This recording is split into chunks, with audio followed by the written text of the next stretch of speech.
Hello, everyone. Welcome, welcome. We are so happy you could be here with us tonight and for this amazing event, an encore event, mind you. We had Michael present in January and people loved it. So we said, let's do it again. And the kickoff evening event to Homecoming Week 2021. So we're really excited to have this week to bring alumni back in a variety of ways and also connect with our alumni virtually. So thanks for being here today. And thank you to Michael for joining us. My name is Jessica Mueller. I'm the Associate Director of Alumni Engagement at Roosevelt. And Christy, the Executive Director of Alumni and Career Services, is also here and waving. And I want to welcome our host, Michael McCann. He is a 2011 has a master's of education. He's a business owner and advanced professional sommelier at the award-winning Vacillate Wine and Beer Bar of Miami, Florida. That's his business. And he also just opened a very cool mobile wine bar for private rental. I don't know if he'll show it to you, but it's really cute.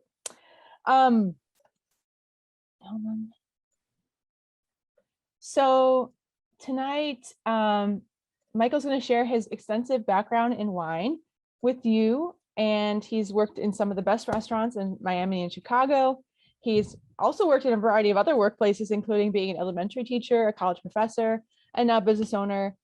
And he's now following his true passion as a sommelier and lending his talent and knowledge about wine to us tonight. So Michael will walk us through a presentation that covers the basics of wine tasting, how to hold your glass, what to look for, a sense of smell, taste, how to give a wine a rating. I was sharing, I just have like my target wine tonight. I don't know what they call it, roots. No, that's a different one. So what makes a good wine, how to pick the proper one for you. And then we can stay a little bit longer after that and network for a while, and you can enjoy your favorite wine. So without further ado, Michael, I turn it over to you, and thank you again for being here. Sure. So thank you guys so much for having me. It's a pleasure to come back and talk about wine, share my presentation here. I'm going to share my screen in a minute. I have a little slide presentation, how to taste wine like a sommelier. But just to sort of reiterate, I'm Michael McCann. I'm an advanced sommelier. I own a wine bar, which although is virtual behind me, this is my wine bar behind me. And I do tastings like this online. It's something for COVID. I've always done tastings at my wine bar in person, but got to move to the new way of doing things. I am excited to share information with you. I'm going to go ahead and share my screen now, and we can get started. If you haven't opened your wines yet, go ahead and open your wines, whatever wines you have. All right. How to taste wine like a sommelier. I'm good, right? Everyone can see the screen here. Thank you. Thank you. So I'm Michael McCann. Today, that's the next slide. Today we'll be discussing proper tasting technique. We're going to talk about using your senses, colors, aromas, flavors of wine. At the end, I've got some fun stuff about wine myths, wine gadgets, some recommendations, and leaving it open to your questions. I know there is a slide, but I'll go for it now.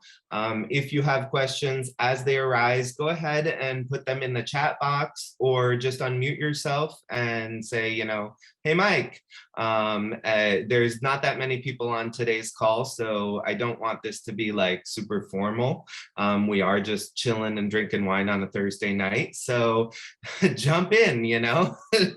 Feel free. I don't mind. Oh, see, I know, I kind of know my slides, right? So raise your hand, unmute yourself, type in the chat box. Jessica's gonna help me monitor the chat box, I believe, and interrupt me if someone has something in there that I didn't see.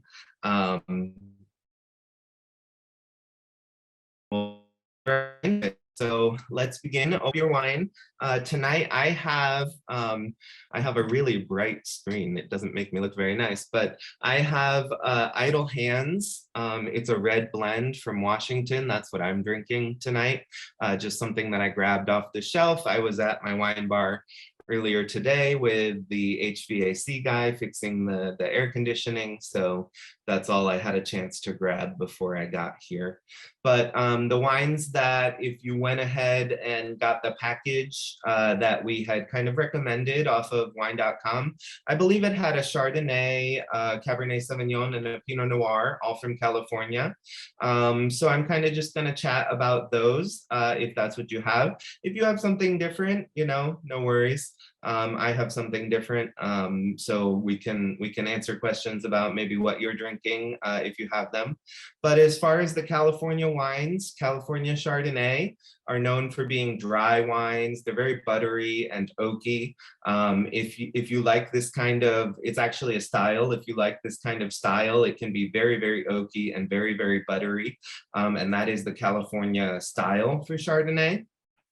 Excuse me, I am still getting over a little bit of a cold, so you're lucky that it's virtual. For Cabernet, in California, it can really, really range. But you know, we're typically looking at black cherry flavors, black currant flavors, something dark. I was at a wine tasting recently where we did some blind tasting where they cover the bottle and you just taste it and try and guess. And they kept throwing Cabernet Sauvignon at us. And as people who were into wine, we were expecting it to be something more, something different than just Cabernet Sauvignon. But what gave it away for me is a very typical smell for Cabernet, which is something green, usually like green bell pepper or mint or eucalyptus. This was something we learned when I was becoming a somm, that a great way to find out if there's Cabernet is if there's something green. Green bell pepper, mint, eucalyptus, something green is usually what will give it away. Pinot Noir, cherry, vanilla. Pinot Noirs are lighter, usually fruitier, depending. They could be more dark mushroom and dark earth, depending on the style or where it's from. The Pinot Noirs from Washington, Oregon are more darker mushroom. Pinot Noirs from California are usually lighter, more fruity, cherry, plum, those kinds of fruit flavors are what you see from those styles of wine. But that is, of course, just 3 examples or small examples. Let's see, this is me in the vineyard.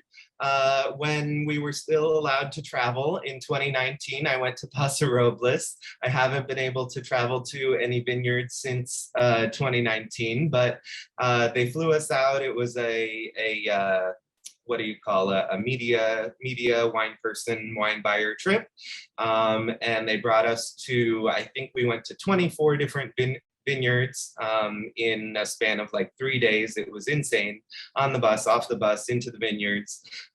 This, I think, was Cabernet Sauvignon that we kind of stopped and ate. We picked it right off the vine. If you ever do that, we all spit them out on the ground. Wine grapes are very bitter. They taste nothing like table grapes.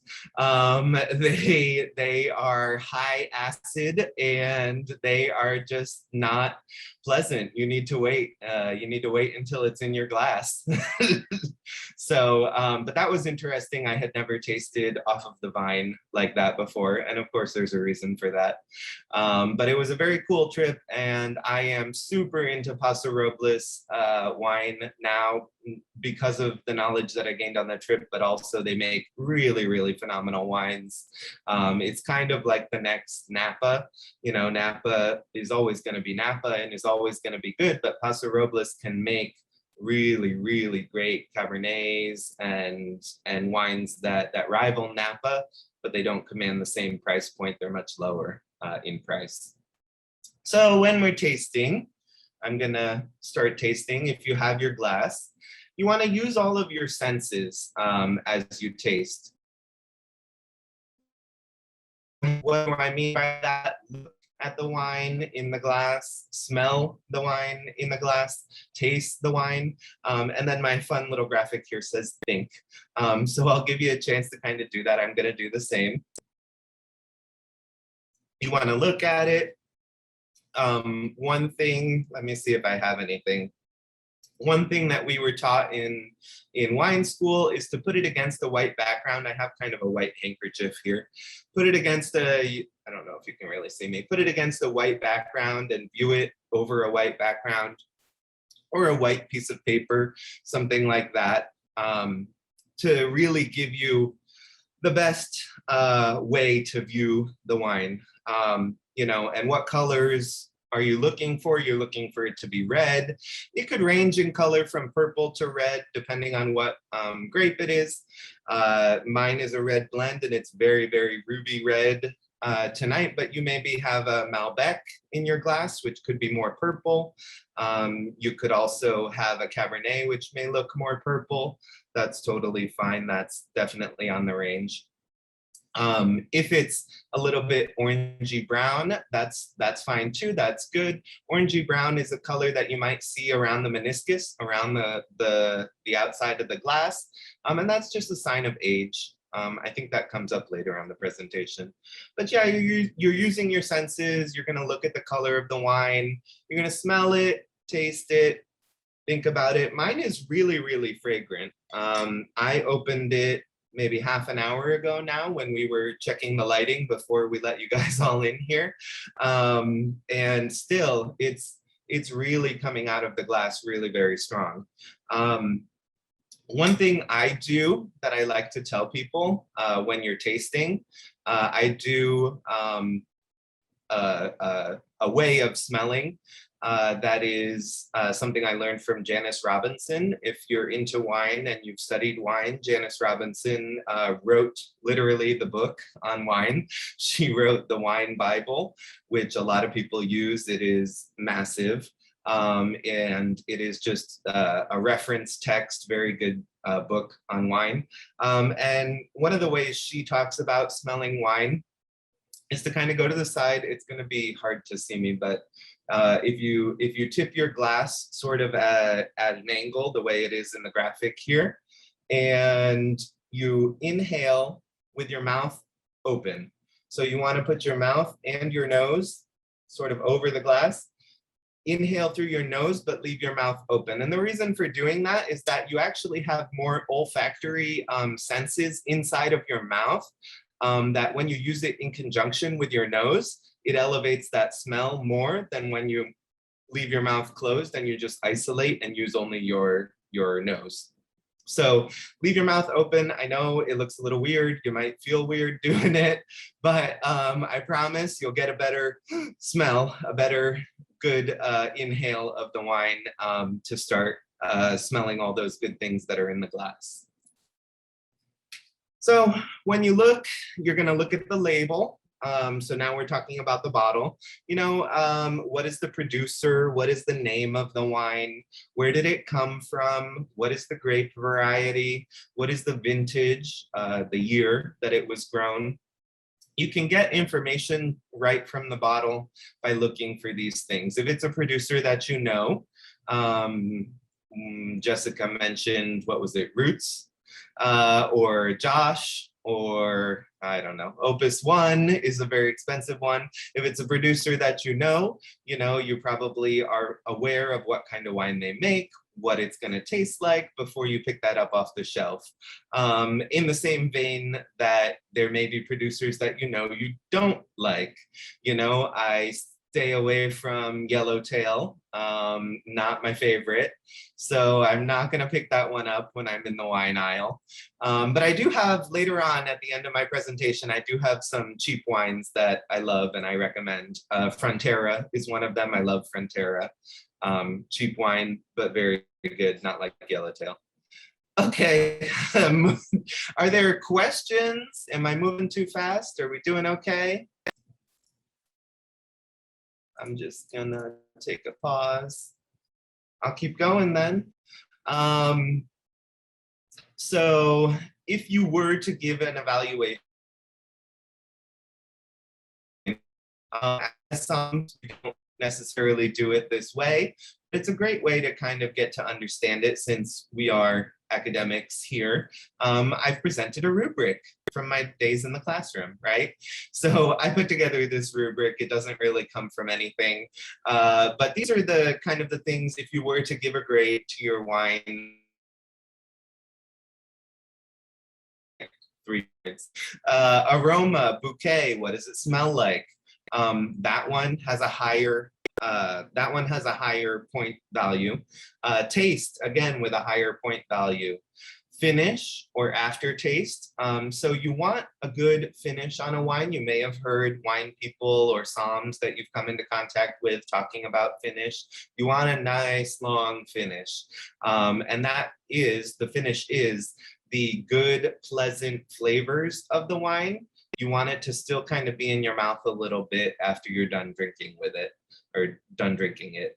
And then give it an overall balance score, 2 points out of 20. Go ahead and give your wines a grade, and I'll drink mine. I mean, this one is definitely 20 out of 20, but I already knew I liked this wine.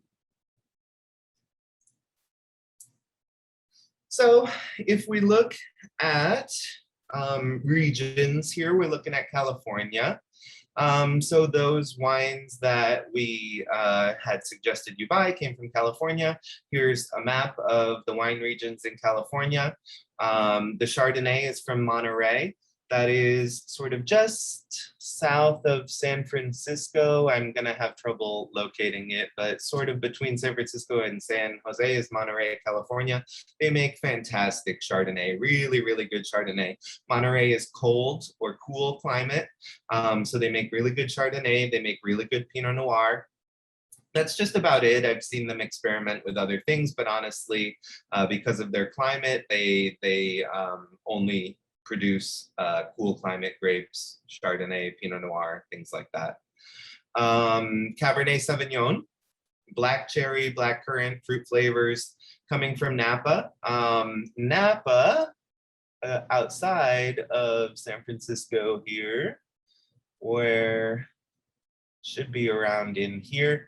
I'm having trouble seeing them on my graph here, but it should be sort of around in here, would be Napa. And Zinfandel from Lodi, dark fruit, high alcohol. I think that I messed that one up a little bit, but Zinfandel is another favorite of mine. They do really well in California. I think that this was from a different time I presented this. I forgot to change that out. But Zinfandel, if you have one, always a great wine. They're very dark, high alcohol, do very well from California, from the Napa area, from the Lodi area. The one that I have today is actually from the Willamette Valley. This red blend that I have is from the Willamette Valley, and that's in Oregon. They do really good Pinot Noirs. They do good Chardonnay, Pinot Gris, Riesling that's listed here. They really have some interesting stuff going on. They don't have quite the name for themselves that California does, just because California has a longer history in winemaking.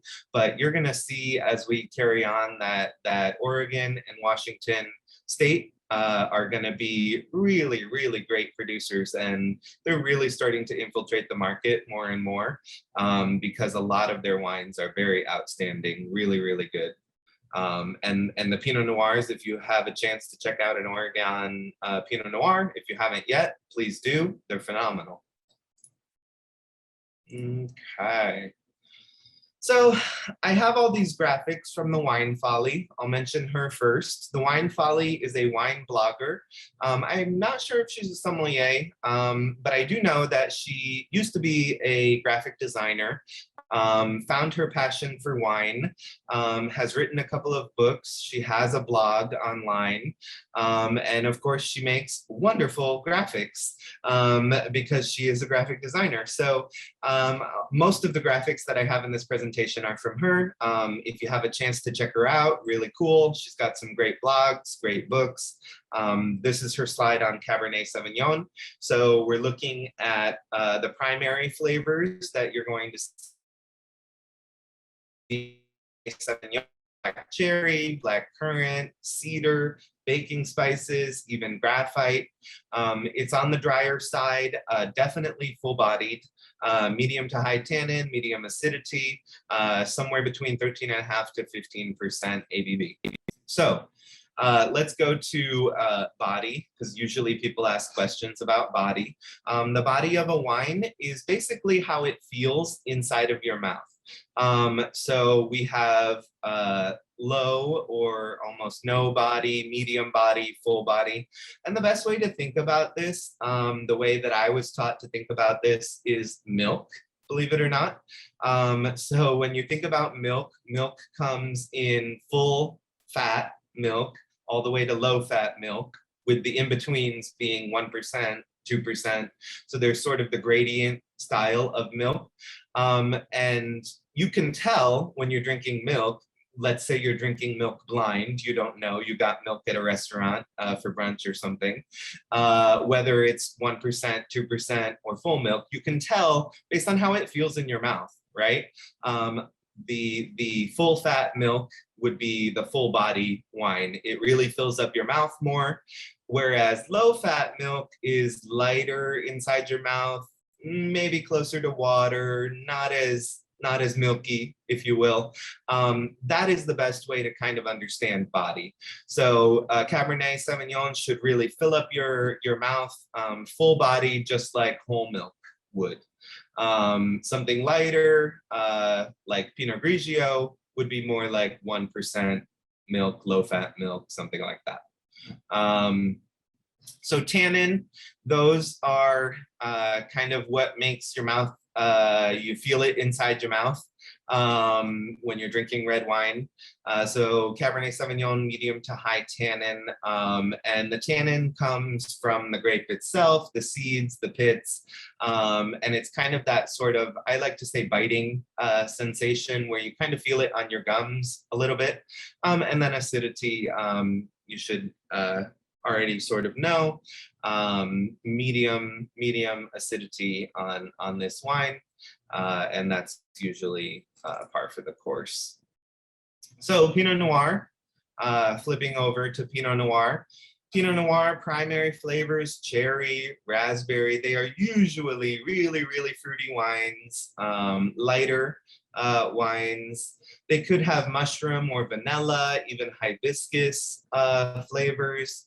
The mushroom flavor here, if you remember, I was saying about Willamette Valley, Oregon Pinot Noir. Those are kind of mushroomy, kind of dark, earthy in style. Some people like that, some people don't like that. When you're drinking wine, it's all about preference, you know. One of the things I don't necessarily like is, you know, when I approach a table and talk to guests about wine, which is always fun, but when they say, I don't know, you pick something, recommend something, you pick something.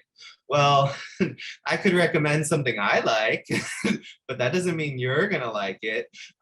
So I usually follow up with like, well, what do you normally drink, or what do you like to drink? Because I could definitely recommend something they're not going to appreciate and not going to like. I, for one, am not a huge fan of Chardonnay. I don't like really the California buttery oaky Chardonnay. Not for me. Can I appreciate it? Yes. I've studied and trained in wine. I can drink it. I can appreciate it. I can identify it. But I'm not there's none in my house. I'm not going for that style of wine. I just don't prefer it. So, you know, it's all about your preference. People always, before I move on to this slide, people, you know, always kind of feel intimidated by wine. And that's one of the things that I like to, by doing seminars and things like this, is, you know, wine is not really that intimidating if you get to know a little bit about it. And you don't really have to know that much about it other than beyond what you like for yourself and beyond what your own personal preferences are. If you know a little bit about that, you can, you know, really enjoy some wine. So starting with going to tastings, tasting new and different wines, finding out what you like, what you don't like, you know, are all really great things. So moving on to proper tasting here.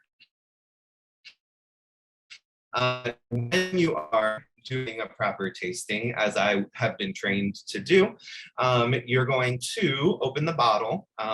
You want to check for any unpleasant smells.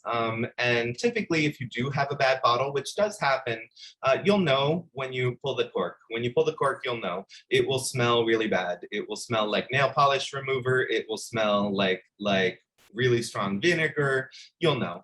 But, you know, that's kind of step one, is pull the cork, make sure that there's, you know, nothing has fallen into the wine. There's no extra cork or anything that shouldn't be in there. And then there's no bad smells. Pour a little bit into the wine for yourself. If you've been to a fancy restaurant where they do the tasting in front of you, they're going to do that for you in your glass. And you're going to sort of swish it around. You're going to look at it, you know, as the sommelier waits there. You make him earn his money and keep him waiting there. Smell your wine, look at it, take a quick sip. And if everything is okay, if it tastes good, you say, yes, please serve the rest of my guests, please serve the rest of my party. And you accept the wine in that way. But yeah, as you're doing that, you're looking at the wine, you're smelling it to make sure, again, no unpleasant flavors or smells, nothing is off, nothing is wrong. You can hold it against a white background and look at the wine. I mentioned that earlier. Check the appearance, check the color. Hold it firmly by the stem and swirl it in the bowl. It does take some experience to do this, so be careful if you're trying it now. Don't spill wine all over yourself. I did it a lot. But yeah, hold from the base.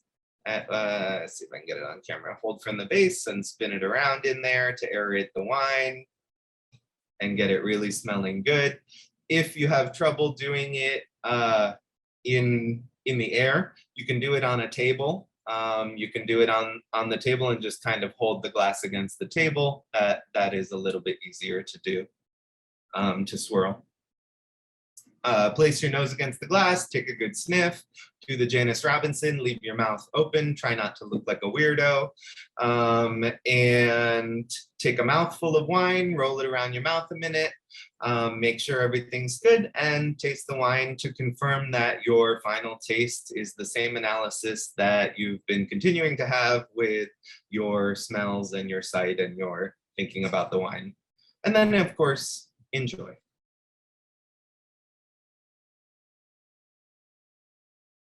How we doing? Questions, concerns? Yeah, Michael, there's a question earlier about how do wines develop like cedar or spice or chocolate flavors? Awesome. So I think we're going to talk about it in a second, but I'll answer. Those kinds of flavors come from the aging process in barrel. So vanilla, toast, oak, baking spices, those all come from the wood in the barrel that the wine is aged in. Those are not flavors that come from the grape itself. Those come from the aging process. So there are what we call primary, secondary, and tertiary flavors. Primary flavors come from the grape itself. Secondary come from the winemaking process. And that would be the barrel aging. That would be malolactic fermentation, which is what creates buttery sensations in the Chardonnay, like we talked about. And then tertiary is aging. So there are flavors that come about as the wine ages, which is why everyone talks about having aged wine, and aged wine is so wonderful. Tertiary flavors come from aging your wine that develop over time. So those would be an example of secondary flavors coming from the winemaking process, and that's the barrels that they use. And there's another question. Speaking of Chardonnay, if you're not a huge fan, but you're at a dinner party, there's a question about like, how do you tactfully not pick that one, or is there like a way to tell like a softer Chardonnay versus a really oaky kind of situation? I mean, maybe this is more of a question for an etiquette webinar. Yeah, right. Like I'm not. Put it out everywhere. Actually, I can ask the question maybe. Yeah, please. Explanation. So it's an organized event. That as an event planner, it's being planned, and the board of directors gets to basically, or the president, I'm sorry, gets to be the one to say what type of wine is served at these events. And her favorite is a very heavy, buttery, oaky Chardonnay, and the rest of the board doesn't really like that. So I was trying to decide, how do you navigate that? Like, you want to make sure that the president is happy, but you also don't want the rest of the members not to feel like they can drink the wine. So is it a matter of how you pair it with the food, or do you find a Chardonnay that's not quite so heavy and hope that the VIP is like, it's acceptable to her? You could.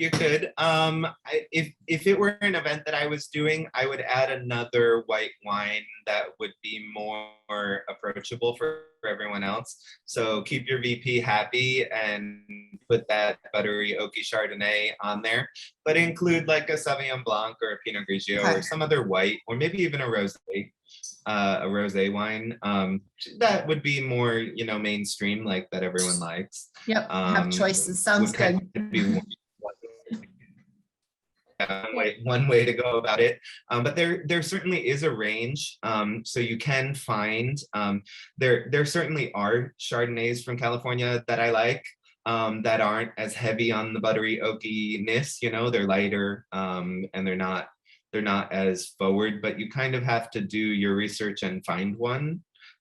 There's not really, I wish I could tell you a hard or fast rule. You kind of just have to look and find one that's lighter. You can look for unoaked. They do sell unoaked Chardonnay, and that'll be on the bottle. So that might be an option. I have a really nice unoaked Chardonnay that I have by the glass that people love. Just because it's not quite Pinot Grigio, it's a little bit more elevated, but it's still not anything crazy. So one of those two things. I would say probably just keep her happy and put what she wants, and pair it with another white wine that most of the guests will like. Okie dokie, where are we here? All right, I am getting way ahead of myself. There we go. Old world or new world. So you might have heard these terms before: old world, new world, and maybe not known where they come from or what that's all about. So the old world generally refers to wine that's made in Europe. They are typically lighter bodied. They're more traditional wines. They're more structure driven. The old world wines are based on the place that they come from.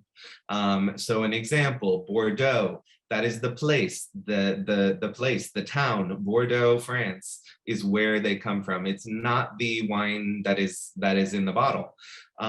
New world wines are typically more fruity and modern, and they're varietal driven, meaning it's going to say on the bottle, Pinot Noir, this is a Pinot Noir, or Cabernet Sauvignon, this is a Cabernet Sauvignon. They're labeled on the grape variety and not the place. So old world, that is the old hat, the old ye old winemakers. Kind of funny here, a lot of times as I do my wine studies and things like this, I'll ask a question and the answer will be, especially in the old world, if it's French or Italian or what have you, the answer will be, well, that's the way we've done it for 1,000 years. And that is very typical for producers to say, in that they have been doing wine for so long, and it has been so good for so long that they are sort of stuck in their ways, and that's the way they do it. One nice thing, I was on a Zoom sommelier wine training on Tuesday, and the French guy that was presenting was talking about getting more modern and trying to modernize for the American market, which is great. They're trying. They were talking about Pouilly Fumé, which is a French white wine. And they were saying that Pouilly Fumé is, and I'm not even saying it very well because my French is terrible, but they were saying Pouilly Fumé is hard for Americans to say. And they think they need to change the name of the wine, Pouilly Fumé, because Americans can't pronounce it. So instead, they're going to call it Blanc de Fumé. And so kind of all of us rolled our eyes like, oh yeah, Americans are gonna change, much easier. I keep ruining my slides here. But yeah, so they're trying to move the needle a little bit and get their wines into the right hands. They know that at the end of the day, they have to sell that wine. So although they are kind of stuck in their ways in the old world, they still have to sell their wine. So they're changing things. They're changing things on labels to try and make it easier. But yeah, so the old world, think France, Germany, Italy, Spain, based on the place they come from. So wines that you may have heard of from the old world, Bordeaux, I mentioned, or Barolo in Italy. These are all places. Rioja, that's in Spain. Riviera del Duero in Spain. These are all names of the place that those wines come from. And then New World wines, is everything else, really. It's the United States or all of the Americas, Latin America, South America as well. That's Australia and New Zealand is New World. South Africa is New World, among others. Okay. Color. So when you're looking at the color comes entirely from the grape skins. Deep colored red wine is either young or made with ripe grapes or a thick skinned grape. Thin skinned grapes add less color.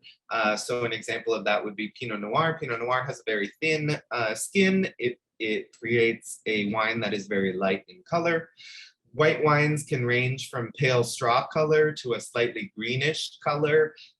Excuse me, Sauvignon Blancs can be slightly greenish. That's the one I usually think of, to a really deep golden yellow, like those gold Chardonnays we were talking about. White wines will deepen in color as they age, and the opposite is true of red wines. They will lose color as they age.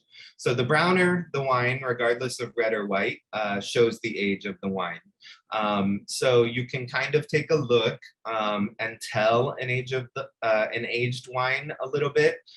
You may not have one with you today because most of the wines that are on the market are not what we would call an aged wine.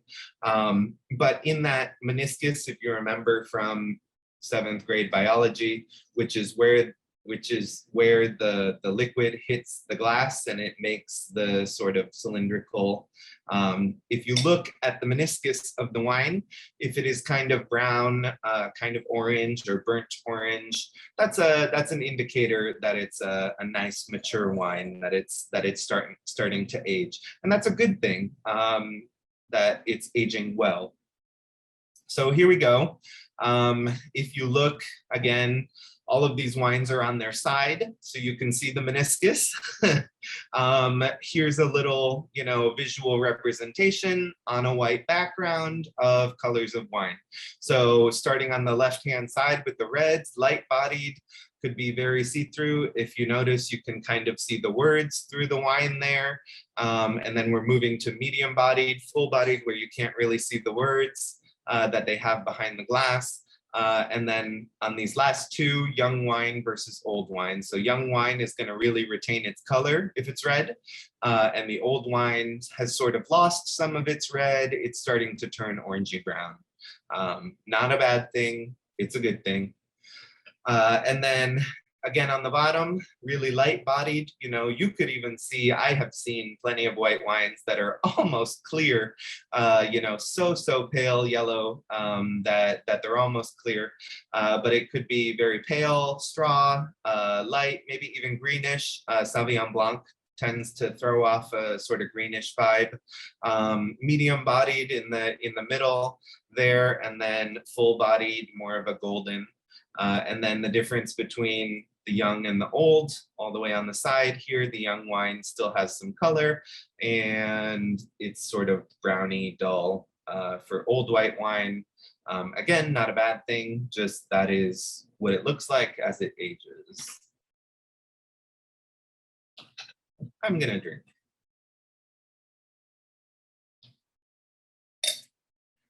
Okay, smelling the wine. So no wrong answers here. Stick your nose in it, give it a smell. What do you smell? You know, you're kind of thinking about it. You're kind of like, have I smelled this before? What is it? Is it cherry? Is it blackberry? Is it mint or eucalyptus that I'm smelling? Is it something floral maybe, like hibiscus or honeysuckle, even lavender? The range, we're gonna get there in a second. I think it might be the next slide, I don't know.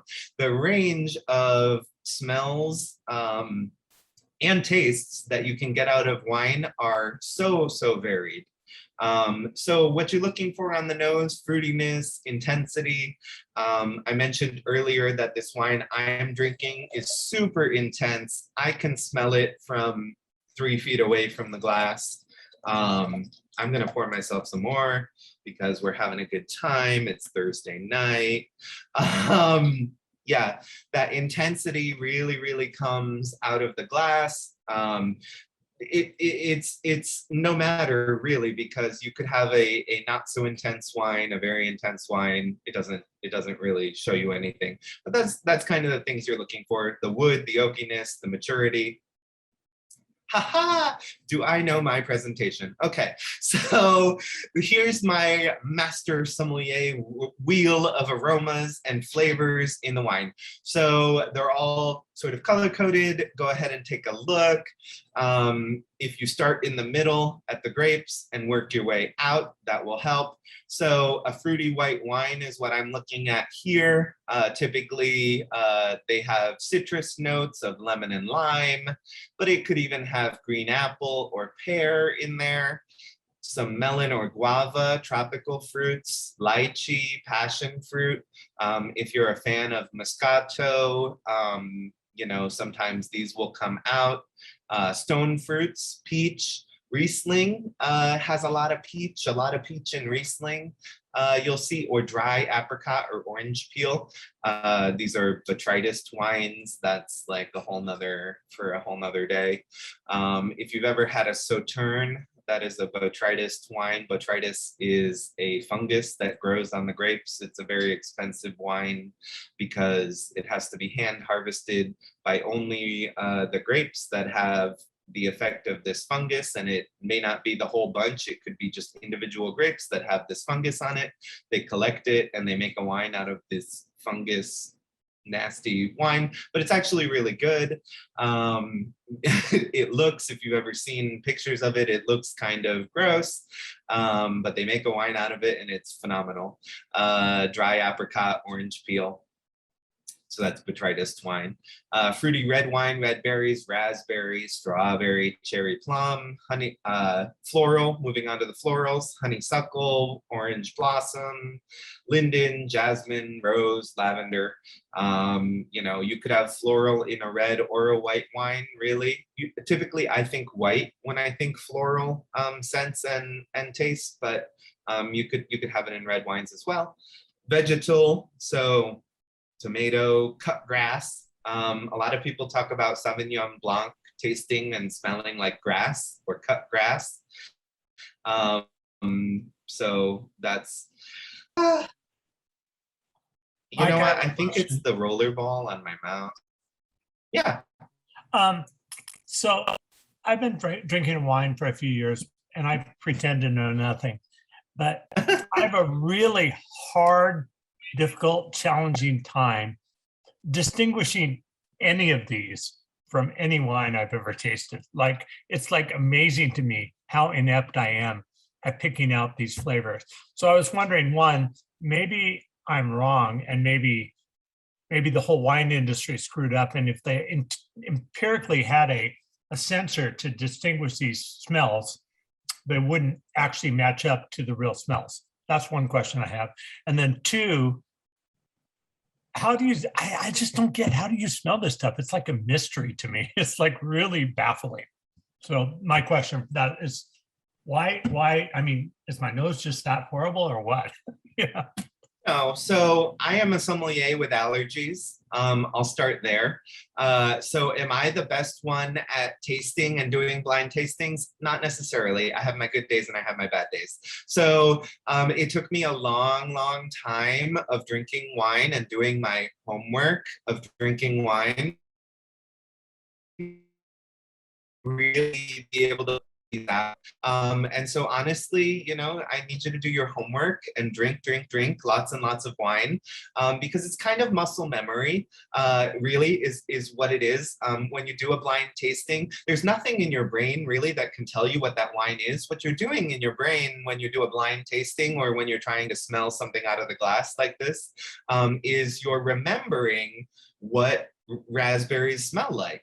You're remembering what raspberries smell like, and you're saying, oh yeah, what this liquid in here also smells like raspberries. So it's very much muscle memory. There's certainly a lot of bullshit in the wine community, you know, like there's a lot, we still have to sell the wine at the end of the day. So there's a lot of extra, like, you know, fluff. But it is there, and with some practice, you know, having wine tasting dinners at your house, invite your friends over and have each one of your friends bring a different bottle of wine, open 6 bottles of wine, 8 bottles of wine, and just try them, taste them, talk about them, is kind of the process. And it's a process that Soms follow too. Soms are like really, really, you know, into doing their homework and drinking lots of wine. So that trip I told you about, going to Paso Robles, I felt like the only one who was spitting. And if you've ever seen that, you know, spitting is when you're just tasting the wine, but you spit it out so that you don't get drunk.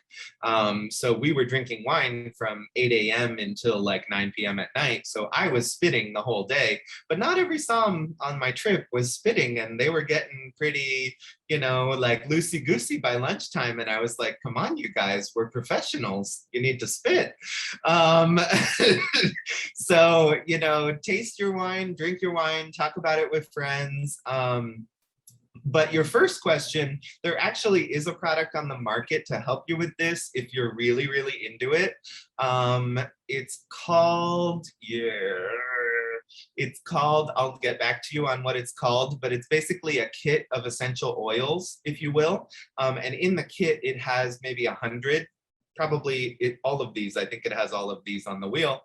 It has maybe 100 little bottles of essential oils, and they're all labeled, and you open it up and the smell, it says, this is lychee. This is what lychee smells like. You open it up, smell it. Oh, okay, this is lychee. And you put it back in your kit. So we used that kit when we were studying, and we would just put it right next to the glass. And we'd say, I think it's lychee. And I'd open up the little essential oil lychee, smell it, smell the glass. Oh yeah, it's lychee. Okay. Yeah, because you do need that like reminder of some of these weird ones, or like black currant. I mean, I don't have black currants in my refrigerator right now, so I couldn't really tell you what black currant smells like, other than, you know, using something like this, or when you have it available to you. It is, my mouse is driving me crazy. Keeps advancing the slide, I'm sorry. So I hope that answered your question. Just kind of drinking as much wine as you can, and, you know, relax, and it's, you know, have fun with wine. Like, you know, you don't have to be pulling out 5 different aromas out of the glass. You're not going to be tested on it at the end of this presentation. So, you know, drink what you like, drink what you enjoy, and do so responsibly and with friends. Hey, Michael, can I ask your opinion on something and then just make a comment related to that? So when we first sat down, I was having a problem smelling my wine, and it's a really good bottle. So I was very disappointed. I went and got a different glass. Now I drink a lot of wine. I'm kind of a wine snob, and I honestly believe that the glass made a difference. So I can't, Bryce, I don't know if that was you that asked the question, but I used to think that glasses was just a boatload of crap. You know, how can a glass make a difference? But after drinking a lot of wine, I really think that it does. And Michael, you can tell me I'm crazy because you haven't mentioned the glass at all. In fact, I went to a Riedel wine tasting one time, and of course that was what sold me, but that's what they were there to do. So interested in your thoughts on that, Michael. Sure. So I have different sizes of wine glasses at my house. I'm drinking out of, actually, I think I've paired the wrong wine with this glass, but the reason I chose, this is a Pinot Noir glass. The reason I chose this glass is because it has a nice big open bowl at the bottom of it. The more surface area of wine that it touches the air, the more aromatics you're going to get from it. So the glass does make a difference, a little bit at least. I thought you were going to say that maybe the glass was dirty, because that happens all the time. And it happens in my restaurant too, where the glass is dirty. It didn't get a really good rinse in the dishwasher, and it still has some food in there. And that will really affect the wine. That's bad. So I will do spot checks in my own restaurant. I'll pull them off, and I'll stick my nose in an empty glass and be like, no, wash this one again. This one's not good. This one's not okay. Not up to standard. It can happen at your house too, you know, just whatever. So if the glass is dirty a little bit, that can affect the wine. But yes, the size of the glass does matter. And there are larger and smaller glasses. I don't have a slide on glassware, but I would definitely recommend an open body one to drink out of, because the more area that you give the wine to touch the air, and the more that you swirl it and give it air, the better the aromatics are, and the better the experience is in drinking it. Thank you. Yeah, no problem. But that dirty glass thing, that does happen. I turned back a dirty glass at a really nice restaurant in Vegas one time, and the somm didn't believe me that the glass was dirty, and I was like, no, really, it's dirty. Okay, so taste. How sweet is the wine? How dry is the wine? How much acidity? How much tannin? A good wine is balanced in all of these components. These are kind of the things that you're looking for in taste. We kind of touched upon acidity and tannin already. Dryness, sweetness, these are what you like or what you're looking for. Again, with the taste preferences, if you like sweet wines, go ahead and drink your sweet wines. If you don't like sweet wines and you like dry wines, you're probably not going to like sweet wines, and vice versa. So tasting, again, no wrong answers here, but you're looking for the fruit, you're looking for the oak, and we can go into primary, secondary, and tertiary flavors. Again, we touched upon this a little bit. I'll give you a chance to kind of look at this slide if you like. Cabernet Sauvignon, cocoa powder, tobacco. Tobacco is an okay indicator in a wine. There are some fun ones. We didn't spend much time on that taste one, but there are some fun ones. One of my favorites was Barnyard Funk. Barnyard Funk is an okay way to describe a wine, and it does describe wines. And it is, you know, as soon as you smell that barnyard funk in a glass, you're gonna call me and be like, Mike, I smelled barnyard funk. It's barnyard funk. It smells like maybe horse or manure, a little bit like that, but not in a bad way. I do enjoy wines that kind of have this characteristic. Some might say it's more mushroom or earthy. If you don't like my barnyard funk descriptor, but mushroom or earthy could be a way to describe the same thing. Can happen in like that, those Pinot Noirs from Oregon we talked about. You could have that mushroom earthy intensity there. So primary, secondary, and tertiary. So like I said before, primary comes from the grape itself. Typically the fruitiness is the flavor that comes through. So the tropical fruit, the red fruit, the black fruit, vegetable, or there could be a little bit of spice in primary. Typically spice is a secondary coming from the oak aging, like we talked about. So for secondary, those are the winemaker's decisions, the things that happen in the winery when they're making the wine. The yeast that they're using, there's many different types of yeast that could be used. They could even use naturally occurring yeasts in the environment, or they could use more commercial yeast, like you might think about for when you're bread baking, although it's not exactly the same yeast that you bake bread with. The dairy, I do want to point out the malolactic fermentation, like we talked about with Chardonnay's. Malolactic fermentation is a very specific type of fermentation that happens when they're making the wine. And the reason for doing that is to get that buttery taste in the Chardonnay, or it could be a different wine that they do it with, but to get that buttery flavor, they put it through malolactic fermentation.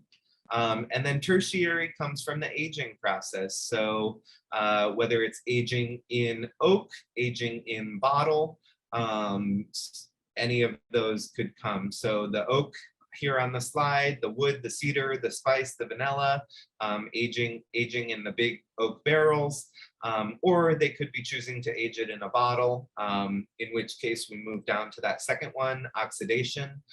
When it's in the bottle and it gets exposed to a little bit of air, it can get a stewed fruit or a caramel kind of flavor on the wine.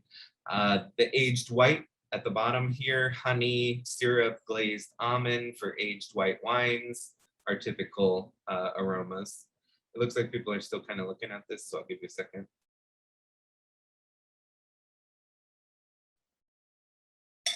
Michael, is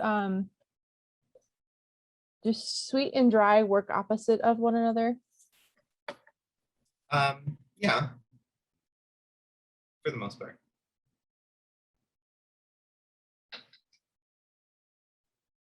Although like, So sorry, go maybe ahead. like a sweet dry would kind of be like, yeah, so I usually call that medium, like medium sweet or something like that, or medium dry or off dry would be sort of that in between descriptor. So for example, let's say Riesling. Rieslings can be very sweet. They really range, but they can be very sweet to dry. But typically the ones that we see are in the middle, and they're more of an off dry or a medium sweet. You know, and honestly, Moscato, even though again a range, a lot of Moscatos are kind of in the middle as well, where they're definitely sweet, but they're not as sweet as they really could be. But it depends on what kind of Moscato you get. I serve to guests Moscato d'Asti, which is the best one. Yeah, that's the typical Italian Moscato, not the high sweet California Moscatos, and that is more of a medium sweet, or off dry is also a term that I use to describe the middle there. Use the blue bottle, the Barentura or Bertura. The blue bottle, yeah, I do. So good. Yeah. The bottle that we use at the wine bar actually is slightly sparkling, and it is the hardest bottle to open that we have in the whole collection, because it's slightly sparkling, but it's not it's not capped like a sparkling wine with, you know, with the champagne cork that comes off a little more easily. It's capped with a regular cork. So it is so hard to get into it. I've exploded bottles. My wait staff has exploded bottles. It's just not fun to get into, but it's a really, really good wine. So tannins and body. Tannins make the mouth feel dry, while acids make the mouth water. Tannins come from the seeds and stems of the grape, and the acid directly from the grape itself. So you may hear that the winemaker is waiting to bring his harvest in or to bring the grapes in because they're waiting for the acidity to build in the grape. So the more time it has on the vine, the more acidity it can get. So they are usually on call basically for the perfect day to bring those grapes in because it has reached the perfect acidity that the winemaker wants. Body, what does it feel like in the mouth? Wines that are higher in alcohol feel fuller bodied, lower alcohol feel lighter. Again, that sort of milk thing that we talked about. We look for both body and tannin when we're tasting a wine. So usually the body from the alcohol is typically what you're gonna get. Those high alcohol wines are full bodied. So on the palate, flavors, overall impression of the fruitiness, the oakiness, sweetness, dryness, acidity, tannin, and feel how it feels inside your mouth, the balance and the finish. That's sort of an overall of what all the things you're looking for when you're tasting the wine. All right, so I threw in, we're kind of moving now into my fun section. I want to check the time. Are we doing okay on time? Yeah, okay, so We're all good. we We're all can good. kind of go through. All right, we can kind of go through my fun section. All of these slides kind of in the different times that I've given this presentation, I've gotten feedback from people. What did you want to see? What did you want to learn about? This is one of the first ones, one of the first times that I put this slide in here this afternoon on fortified wines and port wine, because people were telling me, hey, what is a fortified wine? What is port wine? I want to know. So just kind of a general overview. These are the three main: port, sherry, Madeira, for fortified wines. Fortified wines are wines that have been fortified with more alcohol, with a neutral grape spirit. And the reason that they do this is to stop the fermentation, because yeast will die once there's a certain percentage of alcohol, which is 15%. So yeast will die at that 15% alcohol mark. They basically will add more alcohol into the wine, which results in a wine that has more alcohol. It will kill the yeasts and it will remain a wine that is sweet.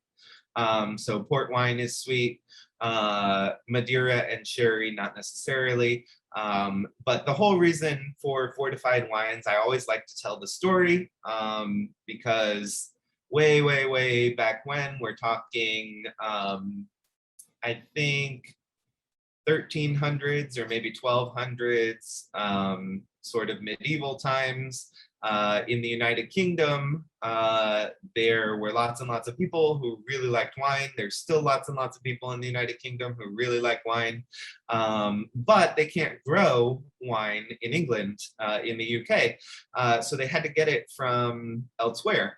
And as the story goes, you know, the wines that were coming from Spain, the wines that were coming from farther away, were spoiling, and they wouldn't make it to the UK any good. They were going bad on the journey, on the ships. So in order to, you know, sort of fix that problem, they fortified the wine with extra spirit, with extra alcohol.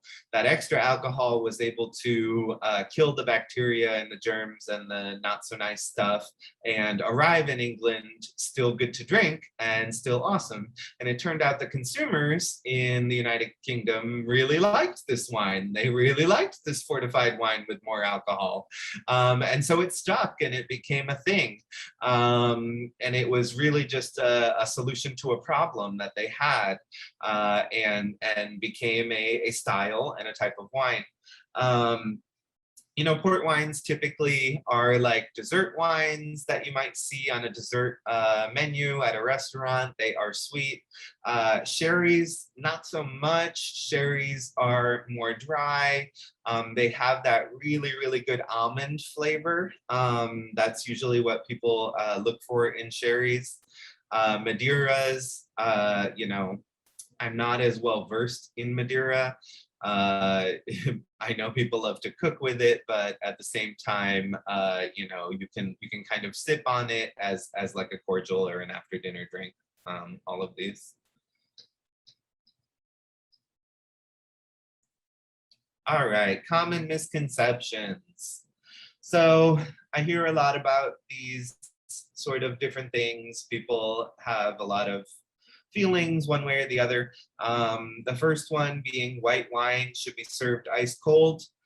Yes, you do want to have your white wine cold, but not exactly ice cold.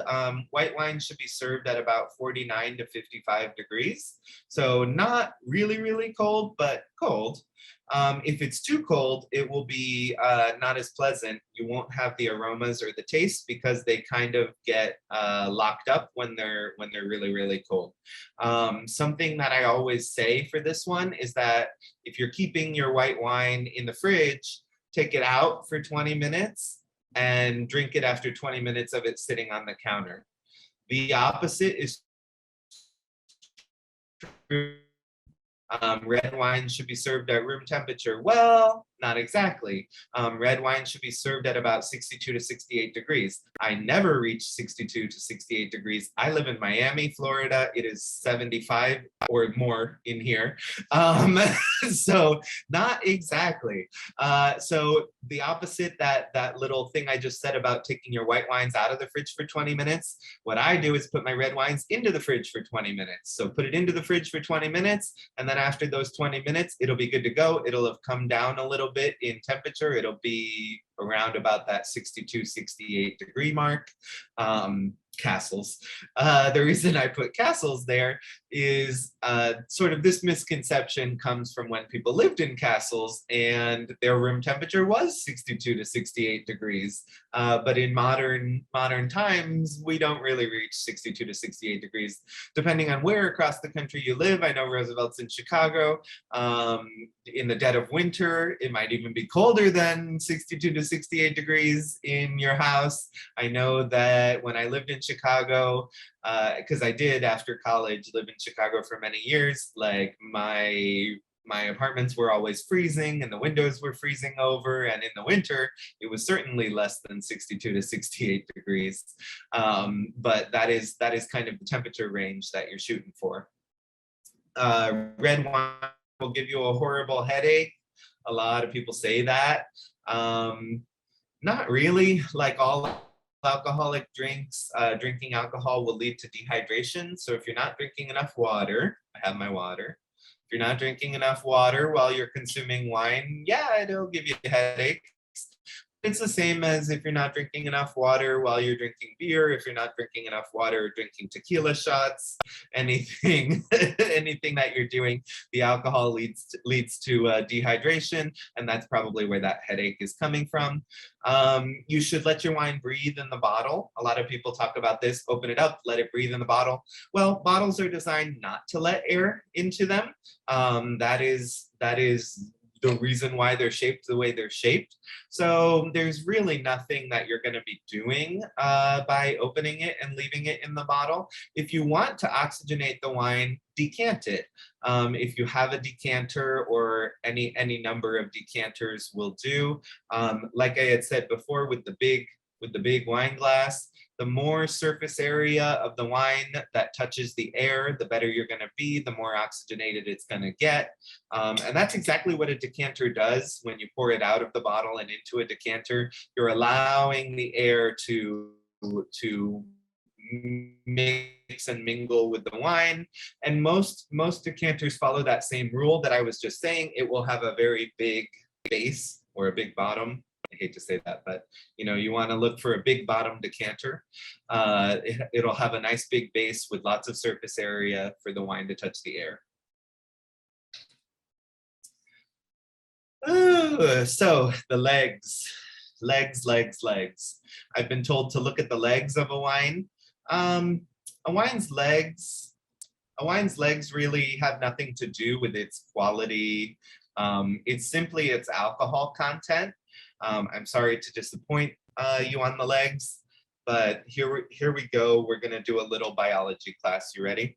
Wine legs are the Margoni effect happening in your glass. So here's an example of the Margoni effect. And I never did well in biology, but we're gonna do the best we can to explain the Margoni effect. The Margoni effect is the evaporation of alcohol and the capillary effect that causes the meniscus to develop in the glass.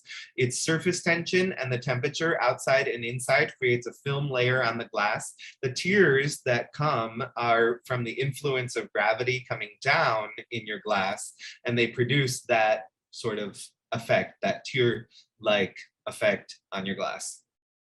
If you want to know more about the Margoni effect, Google it, because that's the best I can do.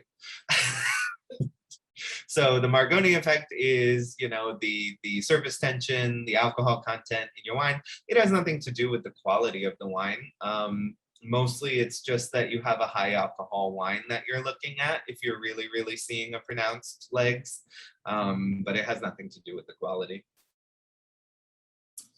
So Mike's favorite wine gadgets, my favorite wine gadgets. So in the corner here, we have a decanter.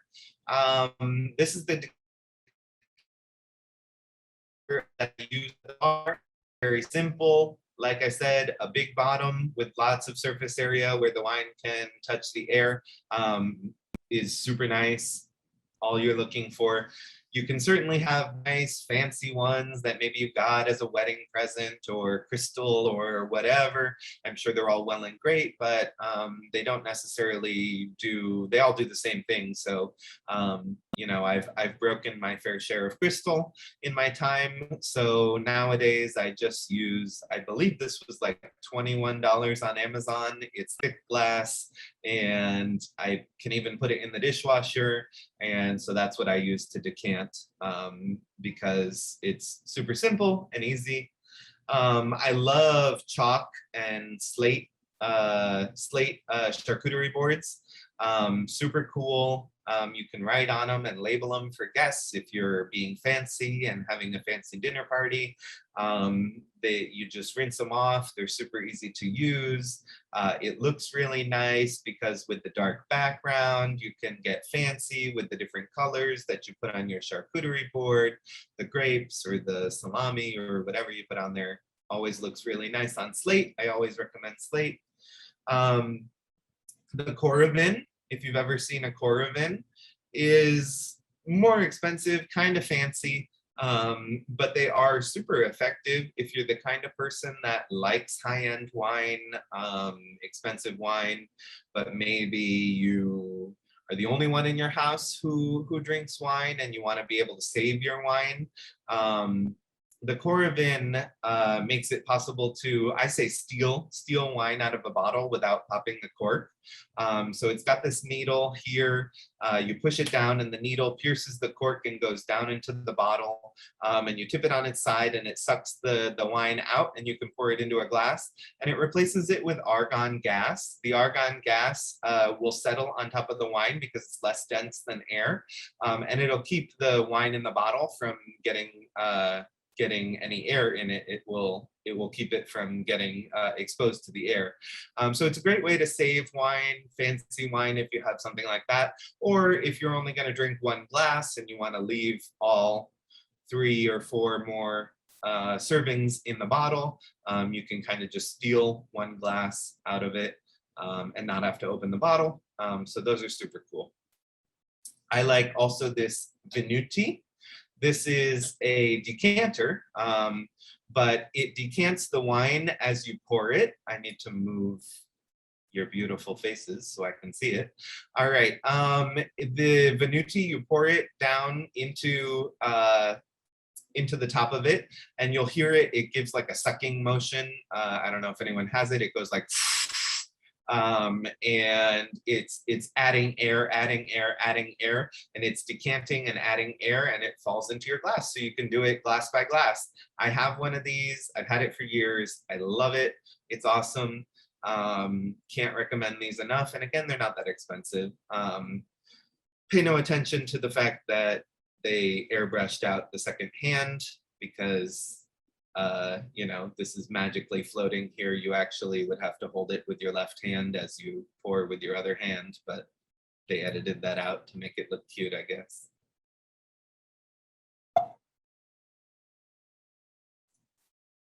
All right, so almost to the end here. I have some recommendations for wines that I love. I put them into categories. So stuck in the wine aisle, don't know what to get. Wines under $10. I love Frontera. It's usually like the big one, the liter bottle, I think is only like $7 or $8 near me. Awesome, awesome value. And they are really, really good wines. Love Frontera. Can't go wrong. If you want to step it up a notch, wines $10 to $15, some Kendall Jackson or some Clos de Bois, or J. Lohr. I love J. Lohr. It's Paso Robles. It's really nice. They do good stuff. Ah, come on. This thing. I'm sorry, guys. So the J. Lohr in the 10 to 15 is really, really nice. The Hess Wines, I've been to the Hess Winery. This is a Monterey Chardonnay. In the picture here, they're a little bit, but Hess wines are so delicious. California wines from all over California. They have Monterey wineries. They have wineries, of course, in Napa. If you ever get a chance to visit them, if you're out in wine country, please do. They are phenomenal. Really, really good wines. And then moving on to the last, splurge wines, once in a lifetime wines. I love Belglass. $50 is usually what you're gonna spend on a bottle of Belglass, but it's a fantastic wine and it's unlike anything you've probably tried before. It is a Pinot Noir, but the way they do it, very fancy, very nice. Stag's Leap from Napa, again, is gonna be 60 or more for Stag's Leap, but that is some celebration wine if I've ever heard of it. Really, really good. Sauterne, we actually mentioned the Botrytis Twines earlier in the night. The Sauterne wines between $25 and $50 are really good. They're a sweet wine, could be as much as 500. And the reason for that is because they're Botrytis wines. The market on that is really, really wild and can fluctuate really far. But these would be some really good ideas of where to start depending on your price range and what you're looking for. I believe I am at the end here. Any more? I have a quick question. Yeah, please. So what makes like a wine so cheap versus so expensive? Like you could have the same like Cab Sauv that's, you know, $10 versus one. Like I've seen some that are like thousands of dollars. Granted, they're giant bottles, but like, what is it that makes like in the process that makes it so expensive? Is it just like the aging or? Very complex question to answer. Sorry, I don't know. It could be any number of things. So if we go back to where we were talking about the old world wines, France, Italy, stuff like that, today in 2021, pretty much all of them in the old world, they don't have to pay for the land that they're on. It's been passed down from generation to generation to generation. It's just, you know, it goes from father to son to whatever, and they keep it in the family and they don't have to pay for the land. So that element is gone. So they can produce a wine for not as expensive as someone in California who had to spend millions and millions of dollars to acquire their land, and they're still paying off their land. That's kind of a small example of it. So it just kind of depends. Another thing to throw into the mix is marketing. You know, Santa Margarita is a good example for this. If you've ever had Santa Margarita Pinot Grigio, I'm not a huge fan. don't like it. There's 1,000 better Pinot Grigios than Santa Margarita, but Santa Margarita wants to be Santa Margarita, and they want me to be talking about them right now. They want that exclusivity. They want to be the most expensive Pinot Grigio, and so they overcharge for their Pinot Grigio ridiculous amounts because that's what they want to be. They want to be an exclusive Pinot Grigio. So it could be that.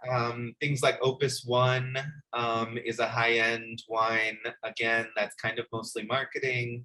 Vaucluse champagnes, all of those champagnes houses like Vaucluse and I'm blanking, Dom Perignon, and it's mostly marketing with those guys because you can absolutely find a smaller boutique family champagne that is just as good, if not better, but because they don't have the marketing budget and they don't have the name that the other guys have, they can't command that kind of price. So it kind of is So it's really all just like marketing and not anything different from how they make the wine. That answered a big question that I had. I wasn't sure why the prices were so vast when you can have, the same type of wine be hundreds of dollars more. Yeah, it really depends. There's tons of things that are in the mix. How they produce, how they operate. If they are mechanized, meaning they use lots of machines to harvest the grapes rather than paying people to harvest the grapes, it's more expensive in labor to have a person harvesting the grapes than it is to have a massive combine just running down the rows and collecting the grapes. So most of the cheap wines, it's all mechanized. There's not that many people, so they cut that labor expense to where it's pretty much automated and mechanized to the point where they drive that price down by the way they've automated their production. I love them for that. Okay, yeah, I have one more really random question too. Okay, so my all-time favorite wine is Merlot. And I feel like I never hear anything about Merlot ever. Like, I feel like at my local Binny's, like there's hardly any of my favorite cheap Merlots, or they just don't have that vast of a selection versus like Cab Sauv that can have like a whole 2 aisles. Like, is there anything behind that, or am I just paranoid? There is. We studied it, and mostly the answer to this question is sociocultural. There was a movie in the 90s called Sideways that basically threw a bunch of shade at the Merlot, and it actually affected the market in that people started not liking Merlot and not buying Merlot. And to this day, we still study it. It's in one of my wine books, the movie. And it kind of changed people's attitudes towards Merlot. And so that sort of sociocultural shift is kind of why Merlot doesn't hold as much of a market share. I like Merlot. Merlot is great. Lots of people like Merlot. There's nothing against Merlot at all. So it's kind of just that, really. Wow, what it was called Sideways? Sideways, yeah, look it up. Sandra Oh from what's her name? Grey's Anatomy. Wow. Well, I'm gonna have to make a new movie to promote Merlot. Movie night. What the heck? Wow, thank you for answering that. I wasn't sure if I was gonna have like an answer. That's really interesting that you even knew that. Thank you. Yeah, I did know that one. You're good. We studied it, believe it or not. Wow. So, any other questions? I put my contact information up on the screen. That's my cell phone and my email. Call me, text me if you want to work together, if you want to do this event for a group of yours, if you have groups that maybe I don't know, who knows, company party, anything like that. I do put this presentation on. Feel free to reach out if you have questions. I'm here. I'm a Roosevelt alum. I believe in Roosevelt and the mission still. That's why I'm here. I put my Venmo there if anyone's interested in tipping your lovely son. I'm greatly appreciate that. And yeah, if there's any questions, I'm here to chat. I'll get rid of my screen share. Thank you so much, Michael. And Christy, my same thought, like have that board chair do a this event to like expand their taste buds. Yeah, like if you have I don't know, Chamber of Commerce or women's group or whatever, these are always fun. I do test them out with my mom and her women's group first and get their approval, and then I make it live as a presentation that I do. But really, It was awesome. Thank you. I love it. Any other questions for Michael? Anybody want to share what their favorite wine of the night was? I do have another question. Yeah, please, Sabrina. go for it. Awesome. Okay. So I drink a lot of, cheaper end wines, but my question kind of goes towards like the whole tannins in wines. Like, is there really a correlation with cheaper wines like being more tannin-y, giving you more of like, headaches, hungovers versus like more of the expensive wines that I feel like don't have much tannin-y in it, even like the red wines? Like, is there a correlation? Hard to say. They can add a little bit. Sometimes on the cheaper end of things, they will add or doctor the wine in ways that you might not think. And the reason for that is like we said, they're sometimes working with lower quality grape. They're trying to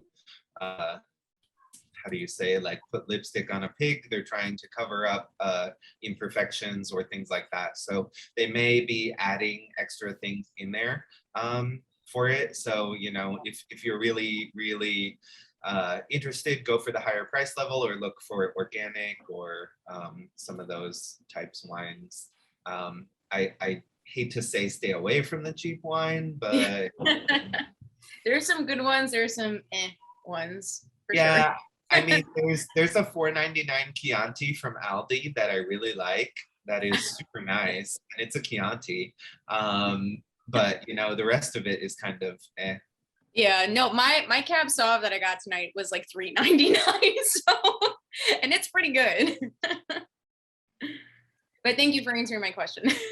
If you do a little research and you look at areas that are well known for producing good wine, like I said, my love of Paso Robles, you can look for wines that come from Paso Robles and they probably won't do you wrong. You know what I mean? Like if it's from a good area, you probably can't go wrong. Wow. Thank you. Of course. All righty.